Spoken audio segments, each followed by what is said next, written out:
Assalamualaikum warahmatullahi wabarakatuh, Bapak Ibu sekalian. Ya, seperti yang disampaikan tadi, apa yang akan saya jelaskan terkait metode pengujian lapangan obat ikan. Nanti kita akan tahu dari mulai dasar hukumnya apa, latar belakangnya bagaimana. Dilanjut aja, Mas Iip. Dasar hukum, latar belakang, persyaratan dan lain sebagainya.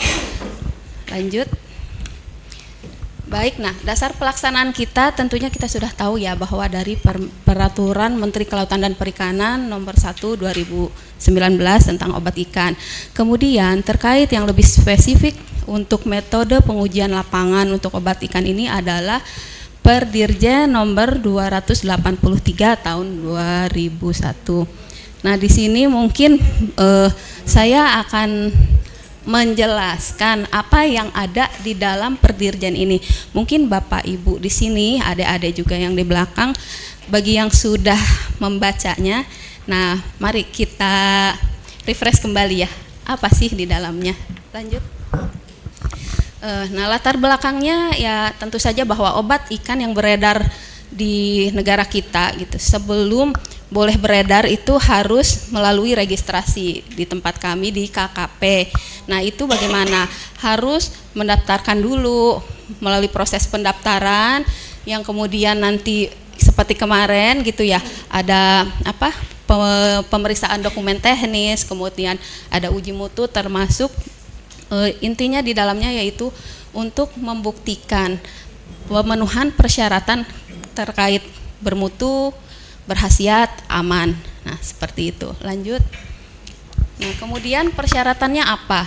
Pertama, untuk sampel obat ikan bagi pengujian lapang tentunya harus dari kode batch yang sama dan produksi yang terbaru. Seperti itu. Kemasannya yang bagus, belum kadaluarsa. Serta untuk jumlah sampel itu nanti disesuaikan berdasarkan kebutuhan nanti kita pada saat pengujian. Kemudian ikan ujinya bagaimana? Ikan uji tentunya harus yang sehat dan dari satu populasi. Spesiesnya tentunya harus yang ada di Indonesia. Kemudian jumlah ukuran umur itu disesuaikan berdasarkan proposal yang disampaikan oleh Ibu Bapak sekalian. Terkait waktu dan lokasi, waktu sesuai dengan klaim indikasi, demikian juga lokasi kita sesuaikan.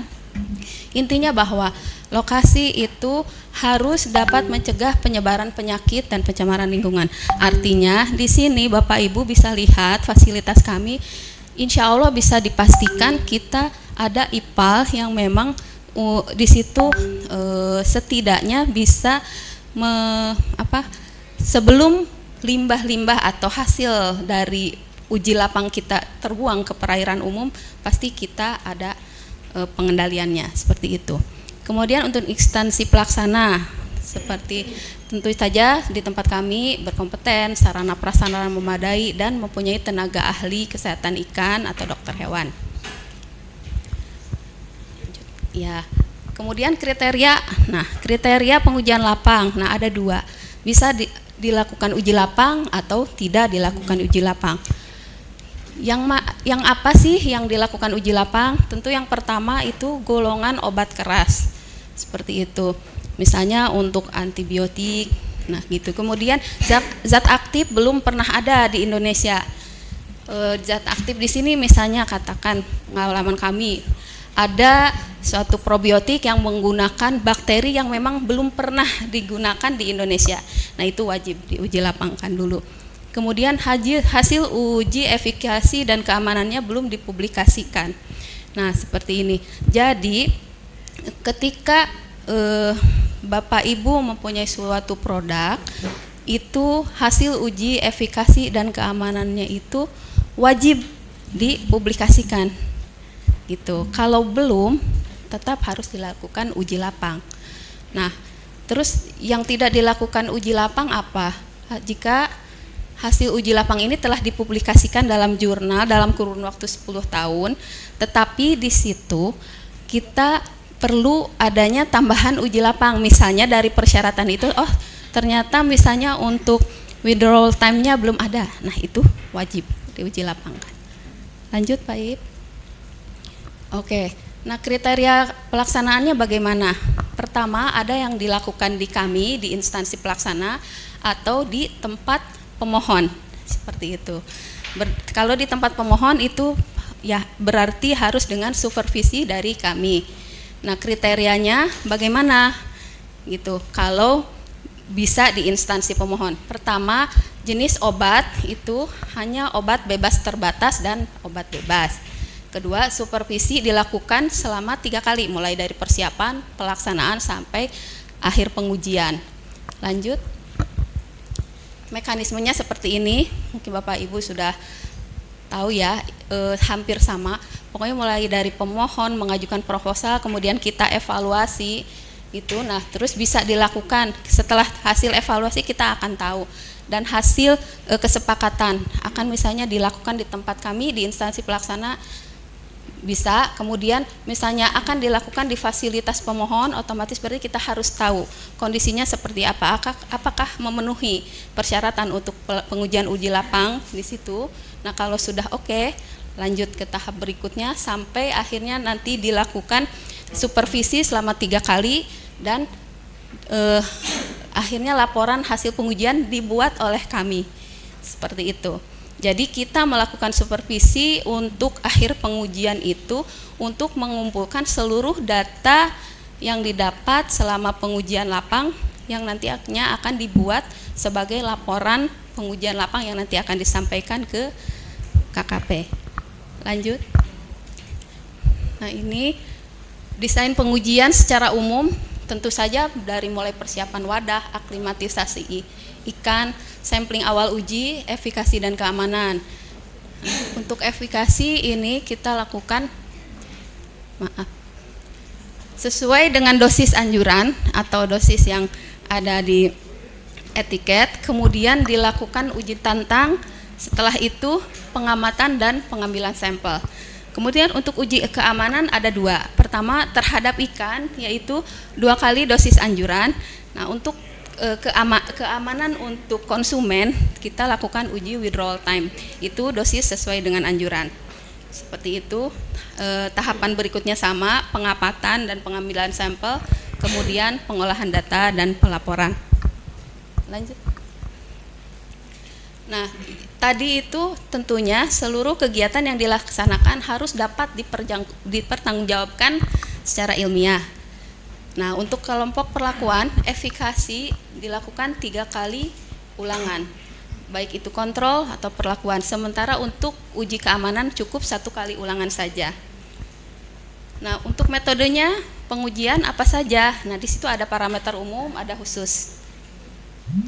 Untuk parameter umum, nah dari fisika seperti biasa, di situ kalau misalnya khusus ikan laut kita tambahkan salinitas, pH, DO dan suhu.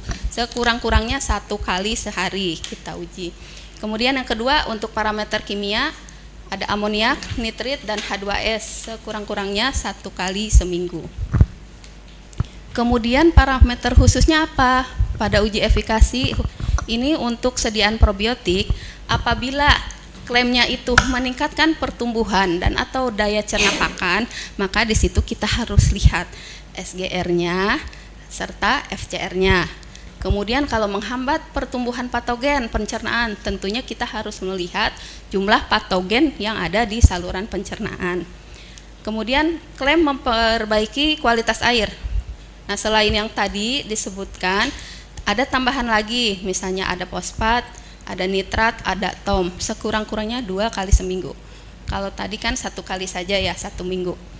Kemudian kalau menghambat pertumbuhan patogen perairan, tentunya dihitunglah jumlah patogen secara umum di perairan. Dan untuk meningkatkan ketahanan tubuh, dilakukan uji tantang, kemudian dilihat SR-nya. Seperti itu. Nah, hasilnya dari efikasi ini, klaim probiotik akan diterima apabila perbedaan signifikan antara perlakuan dengan kontrol itu terlihat nyata sesuai dengan indikasi. Terus ini untuk sediaan vaksin.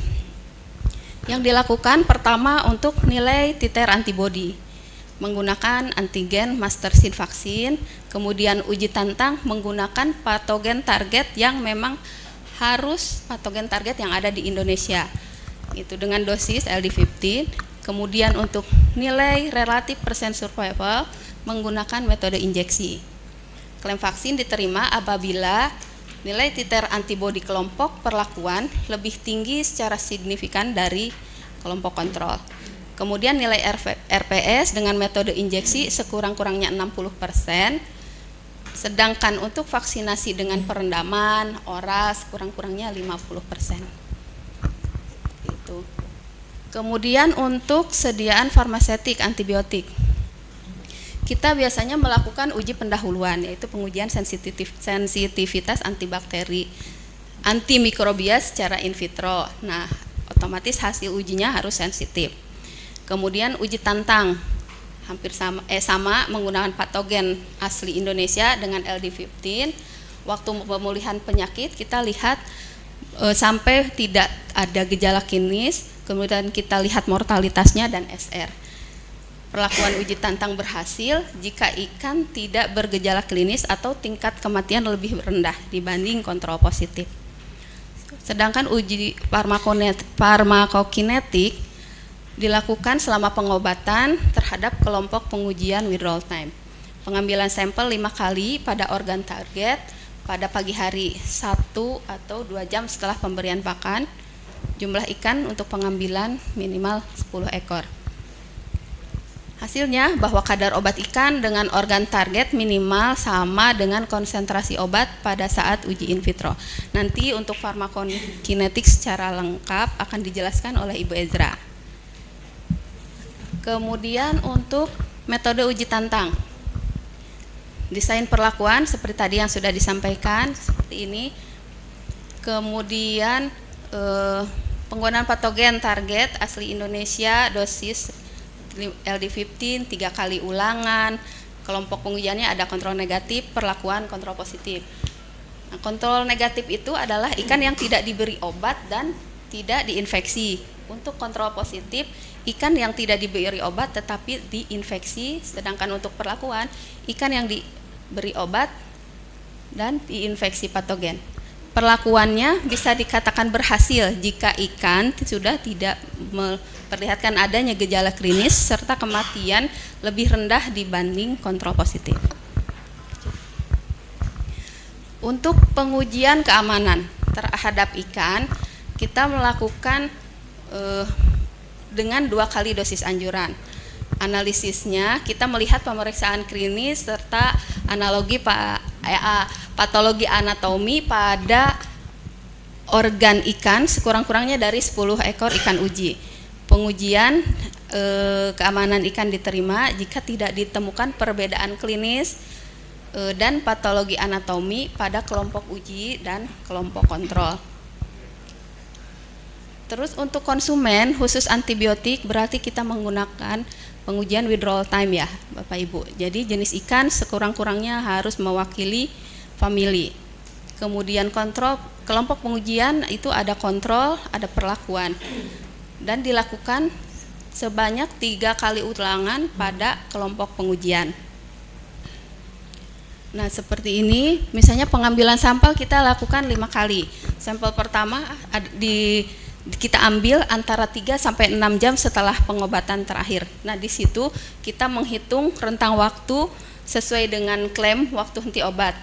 Nah, kalau tidak dicantumkan biasanya kami mengambil dari waktu ketiga, ke-6, 12 sampai 24 jam. Nah, itu. Ikannya sama 10 ekor ikan uji. Nanti yang akan kita uji daging ikannya, kita akan melihat di situ. Pengujian yang dilakukan dengan metode ELISA, HPLC, GCMS, dan LCMS-MS. Waktu henti obat ikan ditetapkan berdasarkan jumlah waktu yang diperlukan untuk meluruhkan obat di dalam tubuh ikan tersebut, sehingga kadar obat di dalam daging itu setinggi-tingginya 50% dari nilai batas maksimum residu atau BMR. Seperti itu. Kemudian penentuan waktu henti nanti akan dijelaskan oleh Bu Ezra, ada rumusnya. Lanjut aja. Nah, ini untuk instansi pelaksanaan yang ada di kita di UPT DJPB, selain di kami ada juga di Balai Besar Perikanan Budidaya Laut Lampung. Kemudian ruang lingkupnya biologi, farmaseutik, probiotik. Kemudian untuk Balai Perikanan Budidaya Air Tawar Sungai Gelam, Jambi untuk biologik. Nah, sekarang kita lihat studi kasus ya Bu. Ini yang pernah kami lakukan di sini, pengalaman kami. Pertama misalnya untuk probiotik X. Di sini ditulis komposisinya ada 2 jenis bakteri. Kemudian klaimnya meningkatkan degradasi bahan organik. Kedua, menurunkan senyawa nitrogen dalam air dan kontrol yang lebih baik terhadap lingkungan berbahaya. Aplikasi melalui media air. Nah, kemudian parameter efikasi ada amonia, nitrit, nitrat, dan total nitrogen. Parameter keamanan, jelas kita periksa histopatologinya. Nah, hasilnya bagaimana? Dari efikasi diperolehlah ternyata memang obat tersebut berpengaruh terhadap amoniak dan nitrit, tetapi tidak berpengaruh terhadap penurunan nitrogen. Berarti tadi kita kembali ke klaim ya di situ. Nah, keamanan obat aman. Artinya di situ kita simpulkan sebagian klaim diterima. Nah, itu yang kita sampaikan ke sana. Kemudian untuk contoh vaksin, misalnya komposisi Streptococcus agalactiae multivalen. Klaimnya membantu perlindungan terhadap penyakit Streptococcus. Kemudian aplikasi dengan injeksi, nah parameter efikasi, nilai titer antibody dan RPS. Kemudian pemeriksaan keamanan histopatologi, nah kita lihat hasil uji lapangnya bagaimana. Ternyata nilai titer antibody kelompok vaksin secara umum lebih tinggi dibanding dengan kelompok kontrol negatif positif dengan beberapa anomali data. Kemudian nilai RPS 60%, keamanan obat aman digunakan. Di sini kita menyimpulkan bahwa ternyata vaksin tersebut memenuhi persyaratan untuk pengujian nilai RPS dan keamanan. Sedangkan untuk nilai titer antibody perlu dievaluasi lebih lanjut oleh tim penilai teknis obat ikan. Kenapa kita sampai begitu kan seperti itu? Karena nanti ini dari hasil uji lapang di sini dikatakan kan dengan beberapa anomali data. Berarti walaupun dia nilainya lebih tinggi, tapi di situ datanya mungkin terlalu masih terlihat tidak fluktuasinya sangat tinggi, begitu seperti itu. Jadi hal ini kita biasa kembalikan ke tim teknis. Lanjut. Kemudian untuk antibiotik, misalnya dari komposisi enrofloxacin, klaim pengobatan infeksi bakterial Aeromonas pada ikan lele selama 15 hari. Nah, di situ dicantumkan bahwa waktu henti obatnya itu 15 hari. Aplikasi melalui pakan, kemudian parameter uji sensitivitas antimikroba itu harus kita lakukan, kemudian uji tantang dan farmakokinetik. Kemudian hasil uji lapangnya bahwa dalam efikasi ternyata antibiotik berpengaruh nyata untuk penyakit Aeromonas.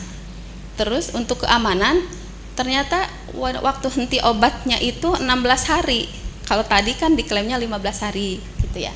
Jadi kesimpulannya untuk persyaratan pengujian efikasi dan keamanan memenuhi persyaratan. Namun kita sampaikan bahwa terdapat perbedaan waktu henti obat ini. Misalnya di sini ada dari hasil uji lapang 16 hari, di sana 15 hari. Nah, di situ biasa kita sampaikan supaya perusahaan itu merubah klaim sesuai dengan hasil uji lapang ini. Nah, demikian Bapak Ibu. Nah, nanti akan dilanjut dengan farmakokinetik yang akan disampaikan oleh Ibu Ezra secara detail. Sebelumnya jika Bapak Ibu membutuhkan untuk berkonsultasi dengan kami, silahkan bisa menghubungi baik melalui email, datang ke tempat kami, nomor telepon sudah tersedia. Ini cuma menambahi sedikit dari apa yang dijelaskan oleh Bu Wiwin ya Bapak Ibu. Jadi latar belakangnya mungkin kemarin sudah disampaikan oleh Bapak Kepala bahwa uji farmakokinetik sekarang sangat penting untuk dilakukan di antibiotik gitu ya, karena selama ini obat kadang ada perendaman, kadang ada dicampur pakan. Nah kenyataannya kita tidak tahu sebenarnya dia itu terserap atau masuk ke sistem peredaran darah ikan atau tidak. Nah makanya kita memastikan, karena juga isu AMR yang cukup gencar seperti itu ya Bapak Ibu. Jadi kalau misalnya obat dikasih tapi ternyata dia tidak efektif, jadi percuma tak berguna gitu. Oke lanjut. Jadi farmakokinetik ini adalah menggambarkan perubahan konsentrasi obat per satuan waktu setelah pemberian dosis obat tertentu. Hal tersebut terjadi sebagai akibat dari 4 proses kinetik, yaitu absorpsi, distribusi, metabolisme, dan eliminasi. Lanjut. Nah, parameter ukurnya kalau sudah dilakukan uji farmakokinetik, dia dikatakan lolos atau tidak itu seperti apa. Jadi parameternya mengikuti seperti ini Bapak Ibu. Jadi ada antibiotik yang masuk golongan time dependent. Jadi peningkatan konsentrasi obat di dalam sistem peredaran darah ikan itu tidak berbanding lurus dengan efek. Jadi kalau misalnya kita tingkatkan konsentrasinya pun, tapi kalau dia lama waktunya tidak tercapai, tetap dia tidak efektif. Kemudian ada ada kategori yang kedua, concentration dependent. Jadi kalau peningkatan konsentrasi berbanding lurus dengan efek, seperti itu. Jadi kalau untuk obat golongan oksitetrasiklin yang terdaftar di obat ikan, mungkin Bapak Ibu bisa perhatikan di sini. Jadi ketika dia diberikan misalnya lewat pakan, dia akan naik ya. Nanti kita ambil sampel, misalnya setelah diberi pakan 1/4 jam kita ambil, kemudian kita ukur konsentrasinya. Setengah jam kita ukur, 1 jam, sampai nanti Cmax atau waktu konsentrasi maksimalnya dia tercapai, kemudian dia fase eliminasi turun. Makanya dilakukan analisis farmakokinetik selama 24 jam untuk dosis tunggal. Itu tujuannya seperti itu. Nah, analisisnya untuk yang oksitetrasiklin, kan kita juga melakukan pengujian MIC ya, minimum inhibitory concentration. Jadi konsentrasi terkecil yang mampu menghambat pertumbuhan bakteri. Nah, itu tetap harus dilakukan dulu. Nanti setelah dilakukan uji MIC kita gambar grafiknya. Jadi MIC-nya di titik mana? Misalnya dia oksitetrasiklin 2 ppm. Nah, kita garis dulu. Kemudian hasil pengujian farmakokinetik yang tadi selama 24 jam kita juga gambar. Nah, kalau untuk oksitetrasiklin lama waktu selama 24 jam di atas MIC dari sini sampai sini itu harus di atas 50%. Itu nanti kita kategorikan dia memenuhi syarat. Nah, tapi kalau untuk yang golongan fluoroquinolone, misalnya yang enrofloxacin, metodenya seperti ini sama. Kita tentukan MIC dulu, kemudian kita gambar tadi konsentrasinya. Nah, kemudian evaluasinya kita ukur kurvanya di sini, AUC, area di bawah kurvanya diukur. Kemudian nanti persyaratannya adalah AUC ini dibagi MIC, dia harus lebih besar dari 125 nilainya, atau konsentrasi maksimal dibagi MIC dia lebih dari 10, seperti itu. Jadi nanti kita harus membedakan dia masuk time dependent atau concentration dependent. Lanjut. Nah, ini tujuannya adalah misalnya ada enrofloxacin, dia dosis tunggalnya 10 mg per kilogram berat badan. Dia kemudian diadministrasikan atau dikasih ke ikan bisa melalui peroral misalnya. Nah, kemudian diadministrasikan, kemudian diambil sampel selama 24 jam pada titik-titik sampling, kemudian dilakukan analisis dengan menggunakan metode HPLC. Gitu. Nah, ini uji MIC tadi untuk mengetahui konsentrasi hambat minimal, parameter efektif, dan mengurangi resiko resistensi. Kemudian kita namanya untuk proses pengukurannya menggunakan indeks PKPD atau farmakokinetik farmakodinamik. Tadi sudah saya jelaskan, kalau untuk oksitetrasiklin dia memenuhi syarat jika waktu di atas MIC selama 24 jam adalah 60%. Tapi kalau untuk yang enrofloxacin golongan fluoroquinolone syaratnya adalah AUC dibagi MIC 125 sampai 200 atau sampai tak terbatas. Kemudian kalau Cmax dibagi MIC 10 sampai 20. Kemudian titik-titik samplingnya adalah seperti ini. Lanjut. Nah, ini contoh misalnya kemarin kami melakukan penelitian farmakokinetik selama 24 jam, diketahui konsentrasinya. Kemudian di sebelah tengah tabel itu parameter farmakokinetiknya, mulai dari nilai K atau kemarin tetapan laju eliminasi, kemudian Cmax, konsentrasi maksimal yang mencapai di organ ataupun di plasma. Kemudian waktu maksimal itu waktu yang diperlukan untuk mencapai konsentrasi maksimal, kemudian nilai AUC-nya. Nah, kemudian sudah didapatkan yang di tabel paling kanan, nilai MIC-nya diperoleh 60 ppb. Jadi kalau enrofloxacin dia AUC dibagi MIC persyaratan lebih dari 125, kami mendapatkan 554. Nah, ini artinya memenuhi syarat. Jadi misalnya nanti Bapak Ibu mendaftarkan antibiotik, nanti kami melakukan proses serangkaian seperti ini. Lanjut. Nah, ini kemarin kami melakukan penelitian di 3 organ ya, ada di hati, daging, dan plasma. Dengan perbandingan seperti itu. Jadi konsentrasi tertinggi dia terjadi di daging. Lanjut. Nah, ini contoh kromatogramnya enrofloxacin dengan HPLC. Lanjut. Nah, mungkin cukup itu Bu Wiwin yang saya tambahkan.